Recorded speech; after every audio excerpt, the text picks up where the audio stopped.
A forest, somewhere in Central Europe. Here, there lives a shy individualist. Many have already heard of it, but only the few come face to face with it.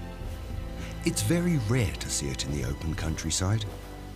This very proficient hunter has adapted itself excellently to its habitat.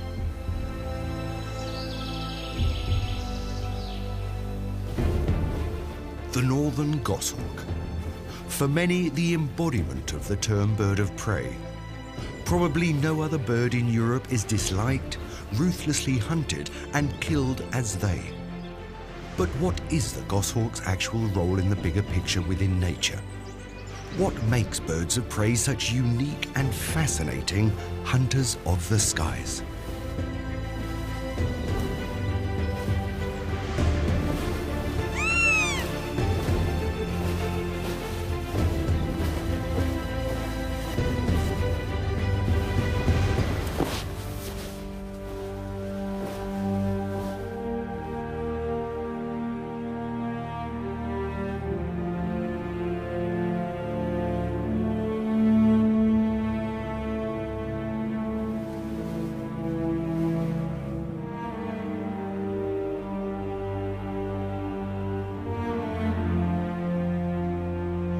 Birds of prey symbolize strength, speed, and beauty. They attract more superlatives than any other animal species. They are not only successful executioners of the most phenomenal flight maneuvers, but also command one of the most ingenious hunting techniques and are in possession of the best sensory abilities. Throughout evolution, they have adapted to varied habitats and to their choice of prey. Their choice of breeding ground is as varied as their diet is. Birds of prey are the masters of the skies. They have conquered every habitat on Earth, from the hot, dry south over cool and damp river valleys. From the coast of Norway upwards until the bleak landscape of the world of mountain peaks. Some birds of prey can even hunt in dense forests. But those who fly here have to be fully in control of their aviation skills, exactly like the goshawk. It uses the forest for cover. It also uses it to attain its position for a successful surprise attack and can reach tremendous speeds during such attacks. But how can it, despite such a velocity, effortlessly avoid all obstacles or simply not fly into the next tree? One possibility is the shape of its wings. They've got a relatively small width span of only around 1 meter, ideal for tight spaces. The long tail acts not only as a rudder, but also as a brake. With such a tail, it can change its direction at lightning-fast speed while hunting and also maneuver itself between densely set trees and in thick undergrowth. Through the tighter areas, it flaps up its wings with its feet out at front. It can, for a short moment, hold the wings directly above its back. It's only the tail that sustains it in the air. If it's negotiated the opening, its tail can fan out and act as a form of third wing, supporting the bird. Supremely fast and unbelievably agile and skillful as well. That is the secret of the success of the goshawk's flight.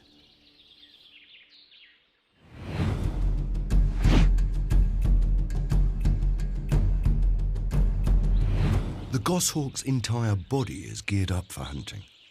Aside from its astonishing aeronautical skills, it has long dagger-like claws with which it not only grabs its prey with, but also kills it. When clenching their prey, the claws dig in from behind and penetrate deep into the body. The victim dies often most quickly from internal injuries. And the goshawk also possesses extremely efficient eyesight. It is thanks to that it can concentrate on its prey and still instantaneously avoid obstacles. A flight through the forest, from our point of view. And this is roughly how it looks from the goshawk's point of view. While we see with only one fovea per eye, birds of prey have two. Here is an impression of the vision with one pair. It can chart its surroundings with a view forwards at the same time. That is how a goshawk can exercise such exact precision and avoid obstacles. Now the same flight again with the second pair, which is more orientated forwards and serves things in close-up. With this pair, even in the densest forest, the goshawk always has its prey in view. With this extra capability, the field of view is substantially enlarged. With the one pair of fovea, the goshawk can survey its environment, and with the second pair, it can look ahead at the same time. The fact that both cones of view overlap affords the raptor a spatial view that is still effective in very low lighting condition. Birds of prey are gifted with the most efficient eyesight that evolution has ever created. Added to that, it has yet another exceptional quality: the resolution of the retina. What goshawks can see is 3 to 4 times sharper than that of humans. Finally, there is one last remarkable characteristic. It is like having an inbuilt pair of binoculars. It can recognize smaller objects from a greater distance, around 6 to 8 times stronger than the human eye. Thanks to this extraordinary visual ability, there is nothing that escapes its attention. A flock of pigeons, from our perspective. The goshawk not only sees everything more clearly and much closer up, but also has an entirely different perception of movement. In comparison to humans, birds of prey have a greatly increased temporal resolution capacity. Humans need only 18 pictures per second to recognize the appearance of film-like movement. The goshawk can perceive up to 160 per second as individual pictures. However, even the best sensory abilities are no guarantee for a successful hunt. Within a flock, it's difficult for the goshawk to zoom in on one target. Its chances are only increased when it can separate one of the slower pigeons from the flock. Mostly that would be ones that are ill, weak, or injured. The situation is totally different when it's one animal in sight. The goshawk is the master of stalk and surprise hunting. It waits patiently for the right moment and then in an instant begins its attack. The goshawk will strike anything that it can overpower. Its spectrum of prey can range from a mouse to a rabbit, from smaller birds to a goose. Stronger goshawks can overpower animals weighing up to 3.5 kilos. The hooded crow seems to be in luck, but the goshawk simply changes its course and begins the attack again.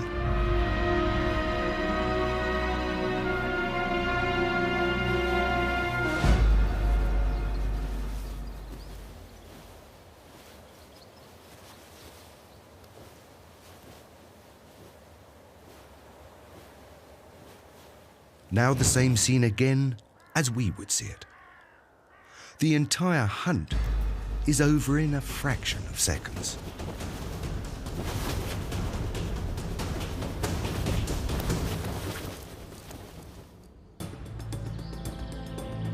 The goshawk resides in nearly all countries across Europe. It can live in all types of forests. It can also live in cities and villages. You can even find it active in parks and cemeteries. What is important is that its environment offers enough prey and enough cover for its specialized form of hunting.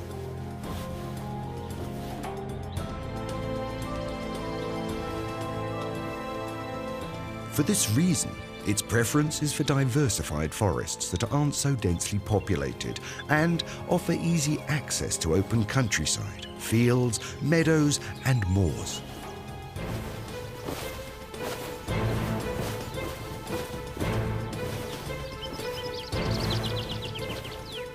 Here at the sparsely populated edge of a forest is where the largest selection of prey is on offer.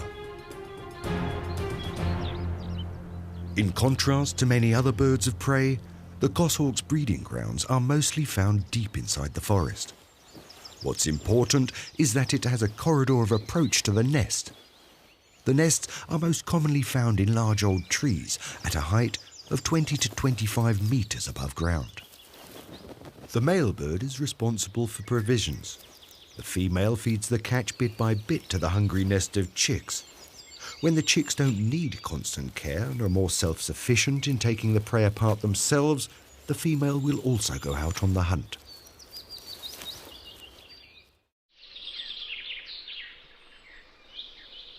The common buzzard often sits nearly stock still for hours on a perch in wait of its prey. For the bird, it is an economical form of hunting. One can see it in all seasons along roads and paths, even along roads busy with traffic. The buzzard counts as the smaller version of the eagle. However, it has a wide wingspan and is considered a master of gliding and sailing. Like the goshawk, the buzzard is ruthlessly pursued. Some believe that it is to blame for the decrease in small game, but for larger prey this buzzard is too weak. Anything above the size of a wild rabbit is too big for it. The common buzzard is the most common bird of prey in Europe, thanks in part to the rich variety of food that humans inadvertently impart. It mainly feeds on voles. Whereas the goshawk prefers the close confines and the cover of a forest, the common buzzard prefers open countryside, meadows and fields.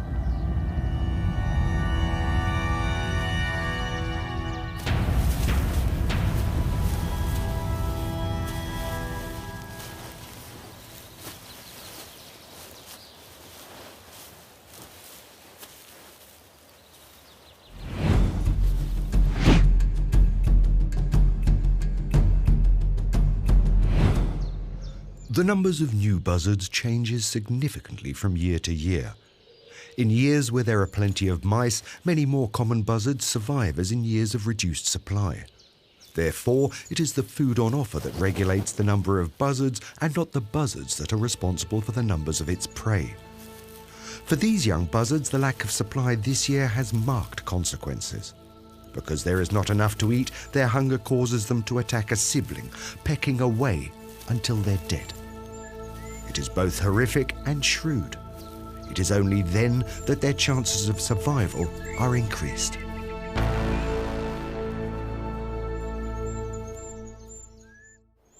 The northern sparrowhawk is the smaller, more streamlined version of the goshawk.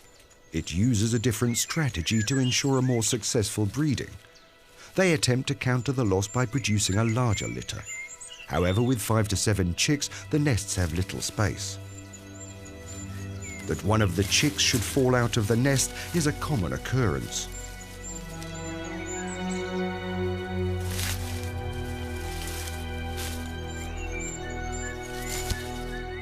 The chick has managed to survive the long drop.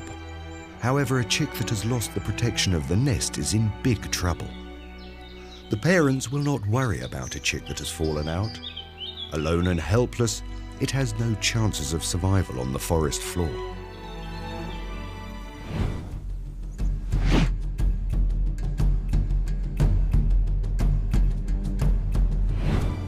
A few meters above the little chick, its siblings and the mother, who is busy trying to keep her chicks sated. The destiny of a lone chick is immaterial. Even in the case of the goshawk, not all of the young survive.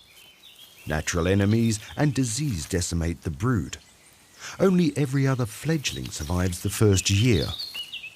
If all goes as it should, goshawks can live up to the ripe old age of 20. The female goshawk returns to the nest throughout the day with fresh supplies. All what the mother catches to eat is fed to the young as well. They don't receive any special nutrition. Even when the chick's appetite has been served, the female still has no peace. She has to protect the young, not least from the rain, but also the sun's unprotected rays. These young goshawks maintain a peaceful existence with one another. Life-threatening scenarios of competition in the food chain or even the assassination of other siblings, so-called siblicide, is not a factor with them. The 3 chicks of around the same age don't begrudge the portion for the decidedly smaller latecomer. The to and froing with their share of the catch is more a play than a fight. Among each other, there's not much to differentiate the raptor offspring, regardless which of the species they belong to. Something yet to be explained is why the offspring have mostly a white down. It's certainly not a camouflage. Forested lakes or floodplains. Here you'll find the favoured breeding site of the western osprey, also known as the fishhawk. In matters of where they breed, they're adaptable. As such, they've increasingly built their nests on top of high-voltage pylons, due to a shortage of nesting sites in the overcultivated forests, and quite simply, one has the best panoramic view from there. The osprey is the success story of a true specialist. Although it can be found all over the world, it can only be found close to its food source: fish, and plenty of them. The building of such a large nest is an extremely arduous affair. Every twig and every branch has to be brought up one at a time. But it seems that when it comes to security, that extra bit of effort all seems to be worthwhile.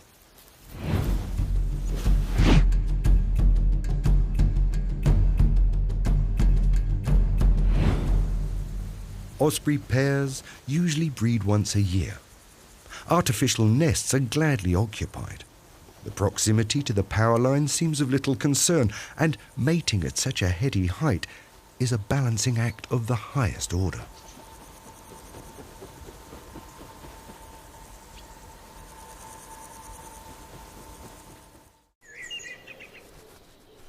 The young goshawks, in the meantime, are now around 3 weeks old. A pair of goshawks will normally have more than one residence that they'll change on an annual basis. It has the great advantage that after the nest has stood empty for a year, it will be rid of parasites. Old nests are often used over decades and often reach a diameter of up to 1.5 meters.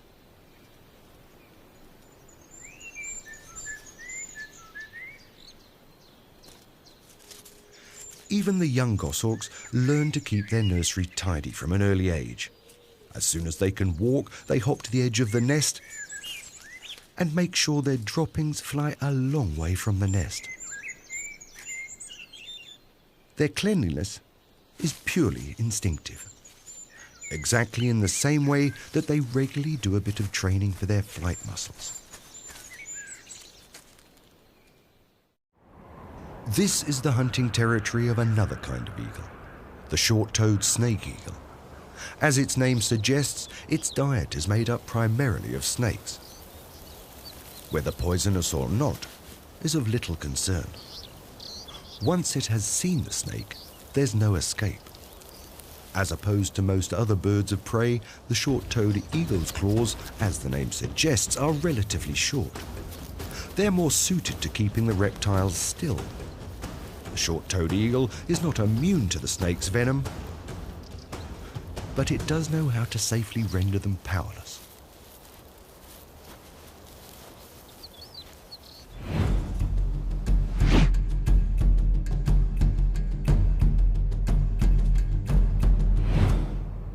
The nest of the short-toed eagle can lay up to 10 kilometers away from its hunting grounds. Successful breeding relies on sufficient numbers of reptiles nearby. They only produce one offspring, but while rearing it, the whole family needs at least 3 to 5 medium-sized snakes. And that's per day. The little one will have to glug back around 200 to 300 of those before it's fully fledged.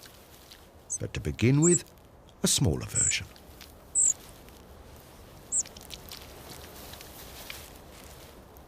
And if it should be that the mother has overestimated a little, she's always on hand to give a little help gulping it back.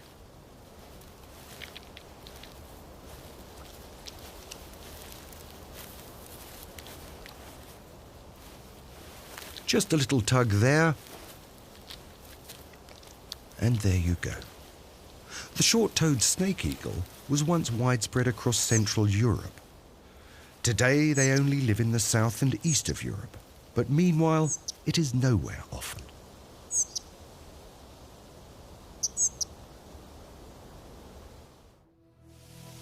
Expansive plains scattered with islands of trees, sometimes a low mountain range as well. This is the home of the eastern imperial eagle. It breeds from Central Eastern Europe to the south of Russia. Similar to the goshawk, it has two very distinct hunting techniques. Either it will circle in the sky before plunging down on its prey, or it will sit very still up high and lurk until the right moment. The imperial eagle is no swashbuckler when it comes to hunting. Although it's the third largest eagle in Europe, it prefers to hunt for smaller prey. Ground squirrels, or perhaps a hamster now and again.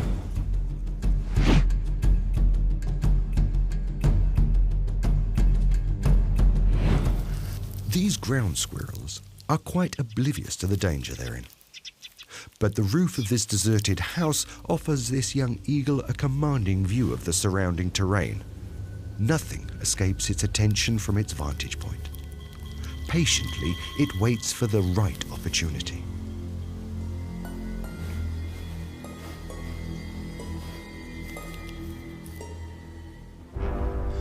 An imperial eagle can weigh up to 4 kilos.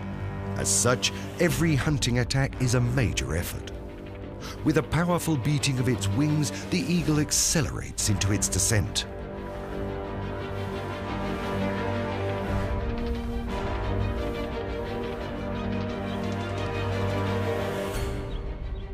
The ground squirrels are suddenly aware of the impending danger.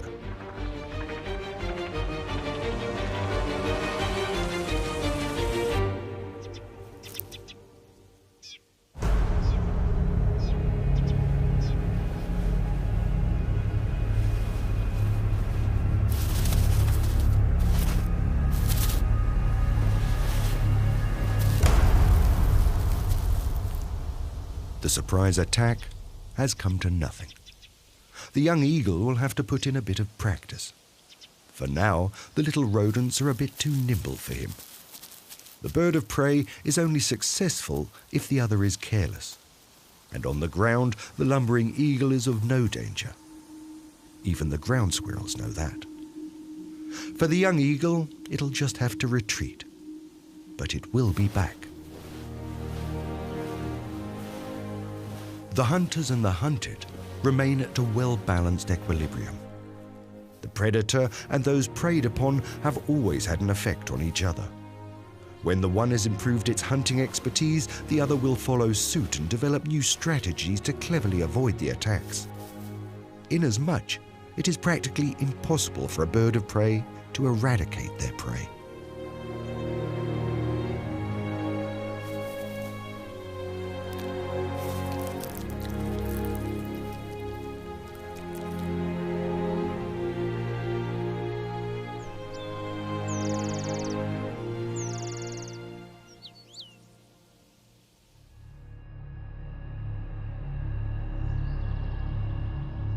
In comparison to the talents of this bird of prey, the other eagles of Europe are moderate hunters.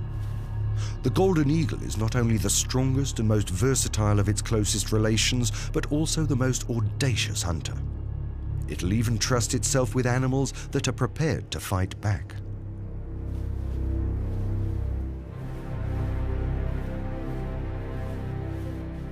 And so it is with a young fox, which sits so defenseless. Normally, the eagle would have no problem whatsoever with such a target.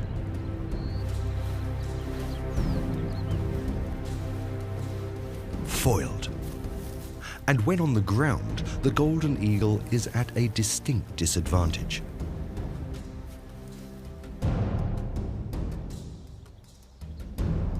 However, the young, inexperienced fox makes a fatal mistake. It walks probably out of curiosity towards the eagle immediately takes its advantage and plunges down with its claws onto the fox's head. With such a vice-like grip of its long claws, the golden eagle can penetrate the skull of its victim mostly by the first clinch and thus, in seconds, kill it.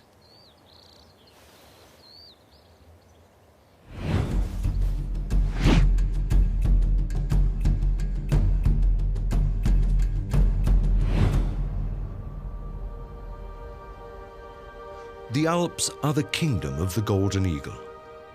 They are also spread out across other parts of Europe, but ever scarcer.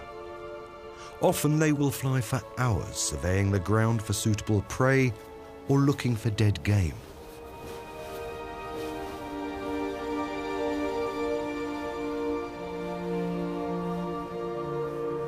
The golden eagle mostly sails or glides over the steep slopes.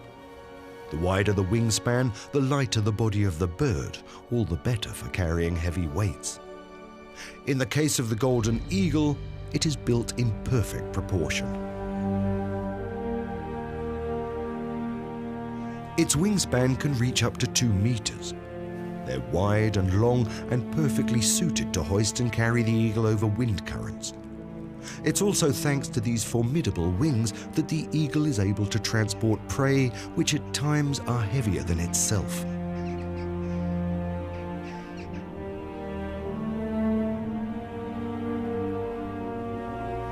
From a mouse to a chamois, few of the mountain creatures are safe from it.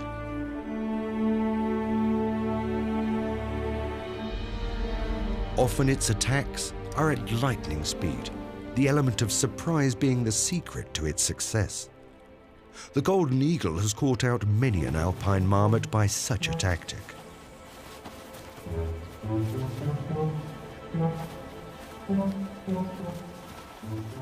But even the alpine marmots have their defense strategy.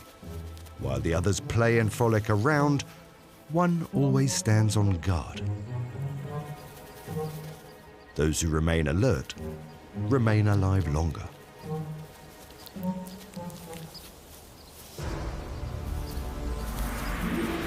While hunting, the golden eagle can reach speeds of up to 160, even 190 kilometers per hour. A short cry, that means an eagle is approaching. All back to their burrow immediately.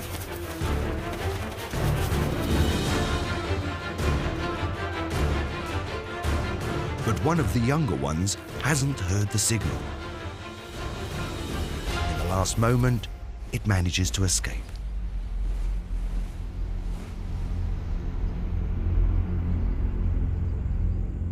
Whereas the golden eagle hunts its prey primarily by circling the skies, the goshawk uses alongside the surveillance flights another hunting technique.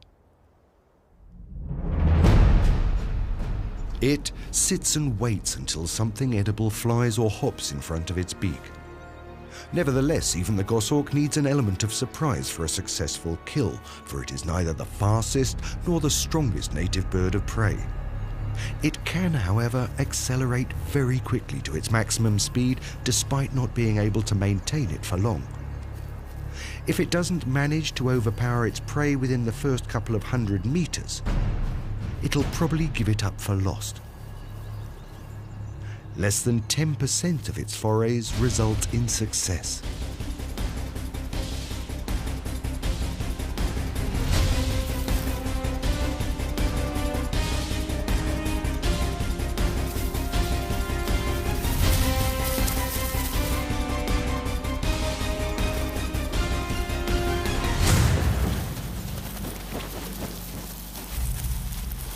The deadly vice-like grip of the goshawk brings the hunt to an end.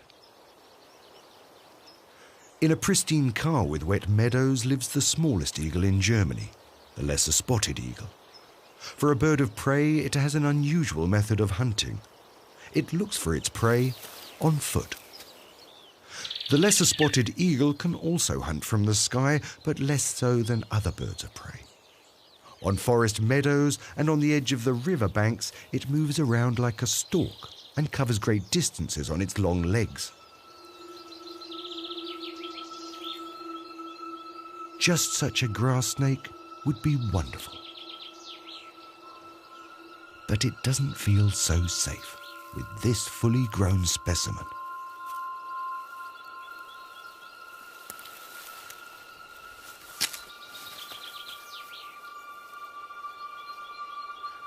There's certainly some easier prey somewhere else. As unusual as its hunting method is, the only superlative that can be attributed to it is sadly that it's the most endangered eagle in Central Europe.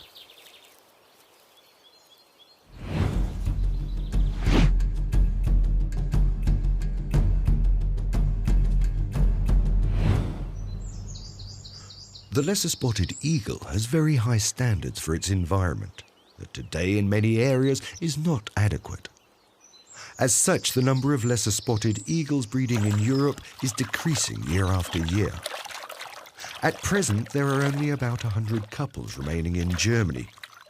A more intense deforestation, fewer forest glades and more drainage.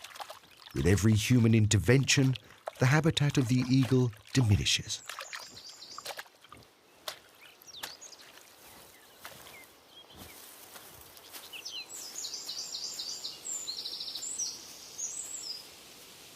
The last indigenous pairs breeding in Germany live today in cultural landscapes that are not the subject of intense farming.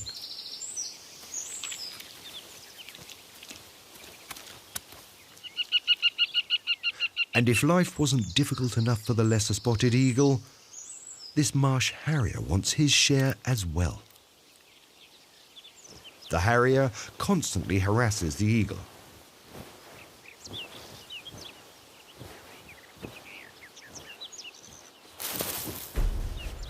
Finally, the lesser-spotted eagle has had enough of the troublemaker. Will it result in a fight? If so, the harrier's chances are not looking good. The eagle is nearly twice as heavy as the harrier, but therefore the harrier is a little more sassy.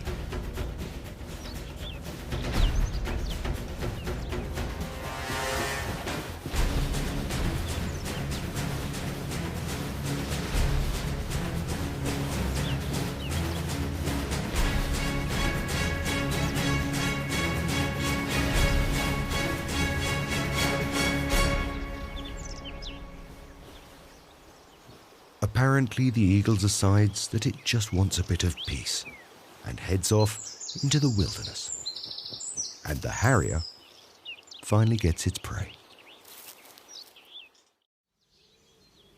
In a landscape where there are small clusters of trees and the meadows are bordered by deciduous forests, there is another bird often in search of nourishment which has the most unusual hunting method of all the other birds of prey.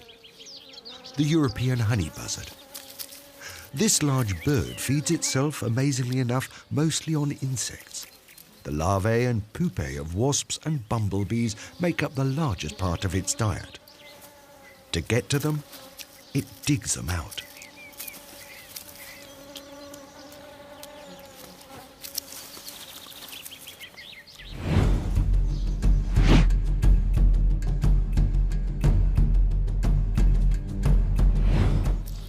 The bird is not troubled by the stings of the wild wasps or bees because it possesses horny platelets that protect its feet, and its face is protected by a firmly concentrated layer of feathers.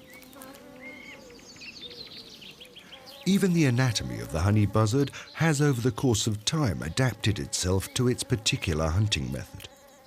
Whereas most other birds of prey possess long claws, the claws of the honey buzzard are very short with a gentle curve. Not only does that make life on the ground that much easier, but more importantly, they are ideal for digging.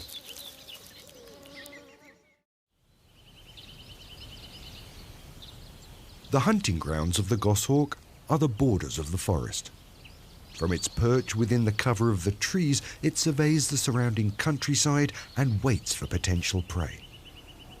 It can without problem also hunt in dense forests. However, hunting in open country has some distinct advantages. Firstly, the visibility here is paramount, and there are no obstacles to impede the hunt. And secondly, the victim has no easily available place to hide, leaving them more or less defenseless for the entire flight route.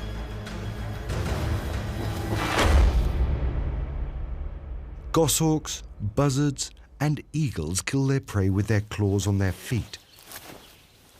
The goshawk only uses its beak to pluck and then tear out the lean meat from the body, when the prey is already dead. They'll avoid all the parts that are not so easily digestible. Every catch brought back to the nest has already been meticulously plucked.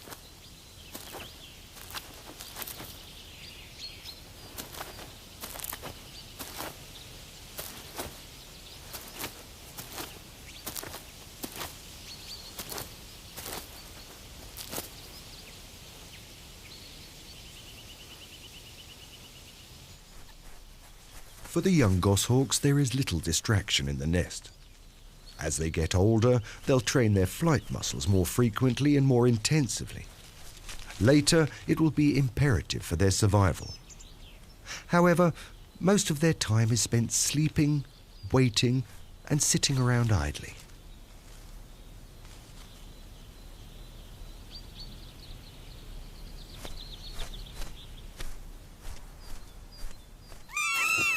When the young goshawks are bigger and stronger, the delivery of supplies starts to become increasingly unruly.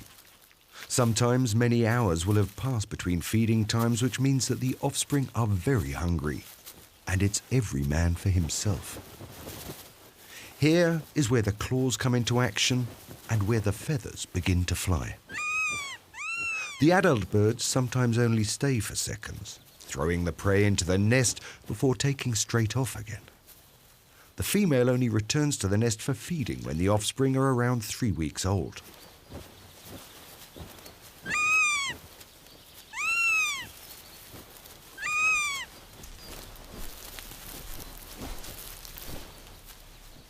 However, even when the young ones are alone in the nest, the parent always has an eye out.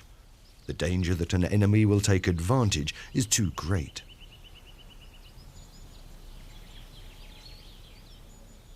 Anything that comes too close to the nest will be attacked. The adult goshawk is quite prepared to take on opponents far bigger than themselves. This eventually becomes apparent even to this golden eagle, but it's a dangerous game. The golden eagle could in one vice-like grip kill the goshawk.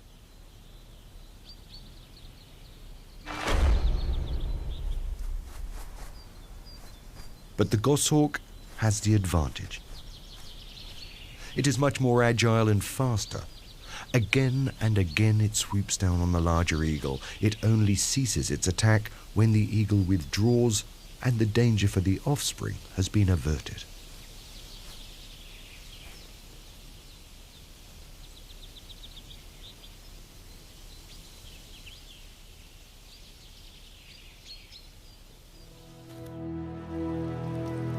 It is the biggest and heaviest eagle in Central and Northern Europe, the white-tailed eagle. This emblematic bird's wingspan can reach up to 2 meters 40, and it can weigh up to 7 kilos.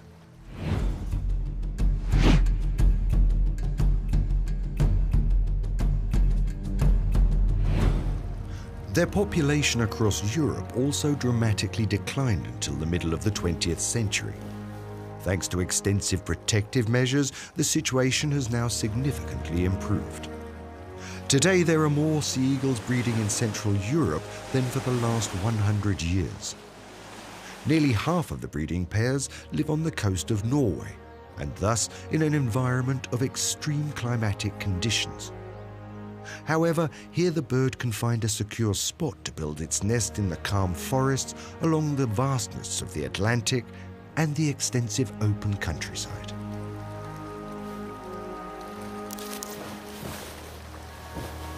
Those who want to survive here must be prepared to adapt.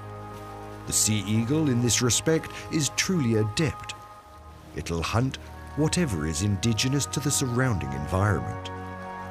Here it will hunt primarily for fish. These it'll hunt over flat and calm waters, where it can better pinpoint them.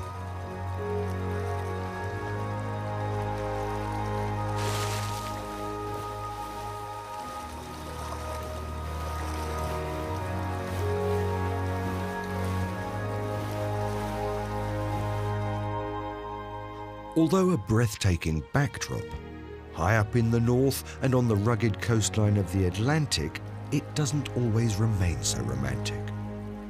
Above all when the fog rolls in from the sea to the land. It's not unusual that such conditions will be followed by entire days of bad weather. At such times, the nursery of the sea eagle becomes pretty uncomfortable. The powerful flapping of the wings not only invigorates the muscles, but helps to keep warm. There are not many birds of prey in Europe that have to endure such extreme changeable weather. A stable nest, however, offers an excellent protection. Were it not for the bothersome screeching seagulls.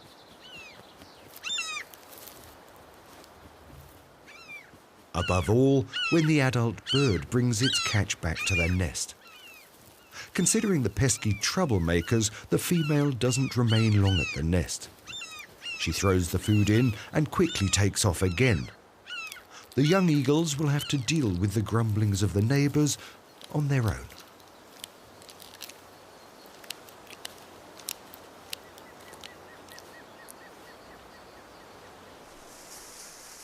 A nest in a tree, directly on the coast of Norway, is an exception. Most of the breeding grounds of a sea eagle can be found here, directly on the ground or on cliffs. The sea eagles are very adaptable in matters concerning their diet. Mostly they'll hunt fish and waterfowl. Mammals make up only a small part of their diet and are mostly carrion. Which species will be hunted depends on what is on offer locally and what each season offers up. For now, during the rearing of the offspring, fish will play the major part of their diet. The young have already learnt that their large beaks will only serve them well if regularly cleaned.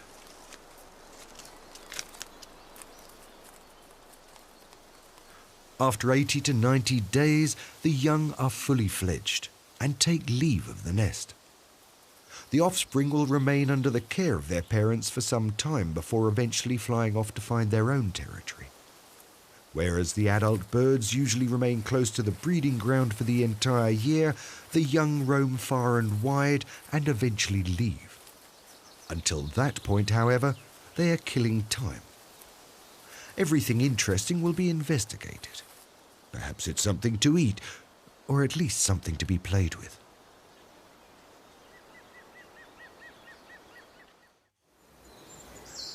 Back to the forest of the goshawk. Much has happened in the nest. The young ones will certainly soon leave the nest. In contrast to the adult birds, the young goshawks have another colouring.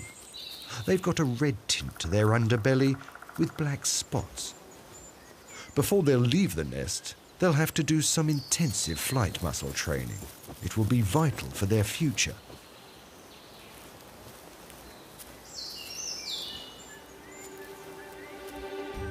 Despite such concerns, the young goshawks are easily distracted from learning and training.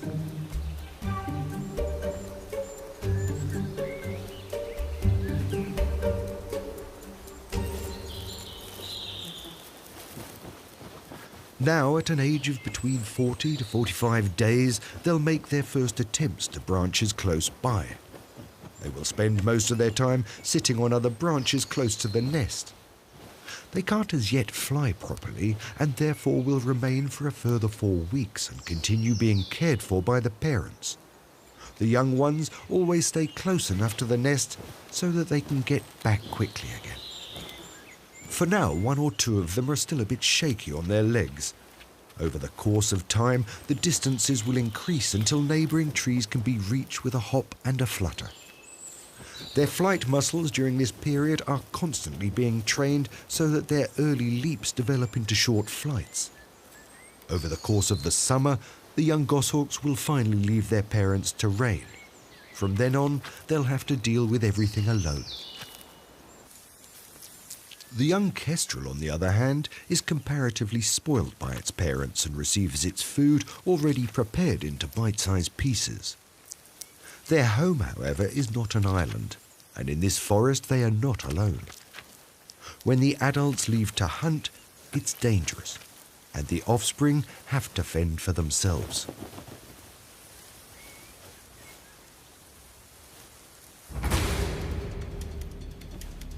However, what returns is certainly no kestrel, but instead a young, very hungry goshawk.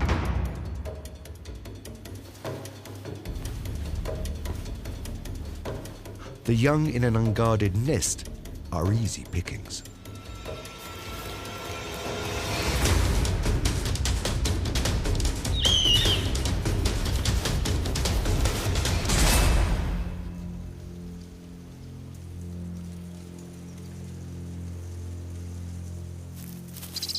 Birds of prey have no inhibitions to kill their fellow species.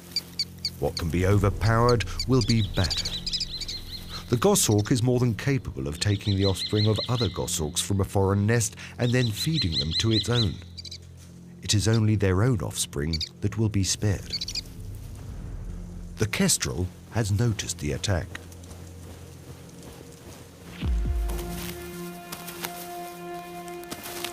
Birds of prey only perceive movement. For those who play dead, there is a chance. But in this case, the young goshawk kills one after another.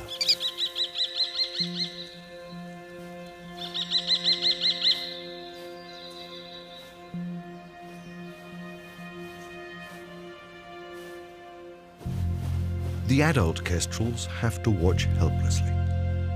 Their rescue came not only too late, but they are also powerless because the young hawk is totally unperturbed. No one is going to separate it from such rich pickings.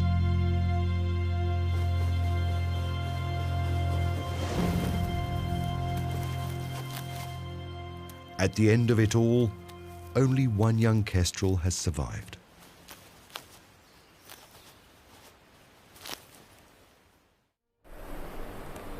Extremely few birds of prey are killed by their fellow species. For most, humankind is responsible. One problem is the increased number of wind turbines. Birds of prey are especially affected because they collide with the rotor blades. The lesser spotted eagle, in contrast, keeps its distance from wind turbines because of the disturbance caused by the noise when in operation. To limit the danger to birds of prey in the future, wind turbines have to be built at a certain minimum distance from nests. Above all, commercial forests no longer offer a habitat for a bird of prey like the goshawk.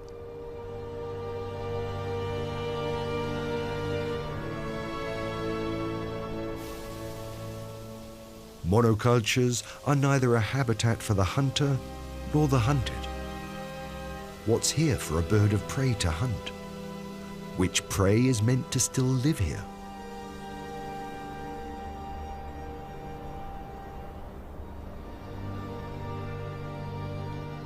Birds of prey are rigorously protected, but they continue to be illegally poached or, like here, poisoned. The cramped feet surmise the agony of this goshawk.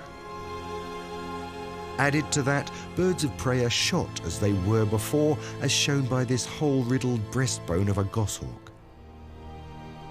It is this species' blood in particular that some hard-nosed humans are still after. Hunters see the goshawk as competition for their hunting of hares, partridges and pheasants. For pigeon breeders, it's enemy number one. But how can a goshawk distinguish between wild and carrier pigeons? It's often forgotten that birds of prey more often hunt ill, weak or injured animals, inasmuch they maintain a healthy balance of the population. For the goshawk, as for the buzzard and the eagle, hunting is not a hobby. They hunt to survive. They don't kill out of boredom or out of a desire to kill. They kill because they're hungry. Birds of prey lived on the earth before there was any trace of humankind. In this infinite period of time, they haven't eradicated any of their choice of prey, in sharp contrast to humans. Birds of prey are fascinating animals. They are equipped with extraordinary abilities. Thereafter, it is up to us to secure the survival of the hunters of the skies.